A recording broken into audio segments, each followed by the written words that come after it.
6 বছরেও মেরামত হয়নি জামালপুরের সরিষাবাড়িতে বন্যায় ক্ষতিগ্রস্ত ঝিনাই নদীর সেতু।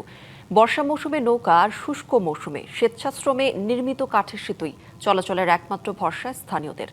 এতে চরম ভোগান্তিতে এই পথে চলাচলকারী অন্তত 20 গ্রামের লক্ষাধিক বাসিন্দা। জামালপুরের সরিষাবাড়ি এবং মাদারগঞ্জের 4 গ্রামের লক্ষাধিক মানুষ। উপজেলা শহরে তাদের যাতায়াতের অন্যতম উপায় নদীপথ।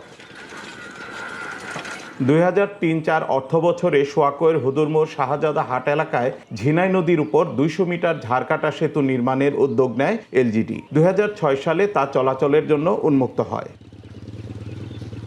কিন্তু 2020 সালে বন্যার তোড়ে ব্রিজের 2টি পিলার সহ 2টি গার্ডার দেবে যায়। নদীগর্ভে বিলীন হয়ে যায় সেতুর মাঝের অংশে 60 মিটার। এরপর 6 বছর কেটে গেলেও জোড়া লাগেনি সেতুর 2 প্রান্ত। শুষ্ক মৌসুমে নদীতে স্বেচ্ছাশ্রমে তৈরি কাঠের সাঁকো দিয়ে চলাচল করলেও বর্ষায় একমাত্র মাধ্যম নৌকা। এতে প্রায় ঘটে দুর্ঘটনা। গর্ভবতী মহিলাগুলা যখন সমস্যা হয় তখন আমরা এই নৌকা দিয়ে পার হইতে খুব কষ্টে আছি।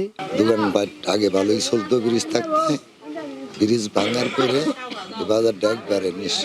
আমরা অতি তাড়াতাড়ি এই ব্রিজটা সংস্কার অথবা নতুন ব্রিজের জন্য সরকারের কাছে আমরা আবেদন করি। আতঙ্কে অনেক অভিভাবক সন্তানদের শিক্ষা প্রতিষ্ঠানে পাঠায় না। এছাড়াও পণ্য পরিবহনে বাড়তি খরচের পাশাপাশি কৃষি পণ্যের ন্যায্য মূল্য থেকে বঞ্চিত হচ্ছে কৃষক। আমরা মালামাল কিনবে গেলে 50 টাকা না এলেও ভাড়া বেশি দিয়ে নেওয়া লাগে, আবার ব্যাস ফারে গেলেও 50 টাকা ভাড়া কম দিয়ে নেওয়ার লাগে। যখন বর্ষার সময় হয়, নৌকা দিয়ে চলাচল করতে হয়, তখন আমাদের খুব সমস্যা।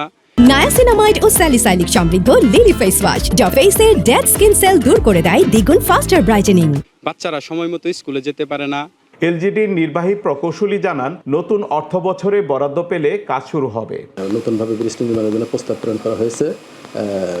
অর্থ বরাদ্দ হলে পরে আমরা ওই ব্রিজটি নির্মাণটা সমাপ্ত হবে এবং এলাকাবাসীর যে দীর্ঘদিনের একটা ইউনিয়নের যাতায়াত ব্যবস্থা উন্নতি সাধন হবে। শুধু আশ্বাস নয়, দ্রুত সেতুটি পূর্ণাঙ্গ রূপ পাবে এমন প্রত্যাশা সবার। শুভ্র মেহেদী, ডিবিসি নিউজ, জামালপুর।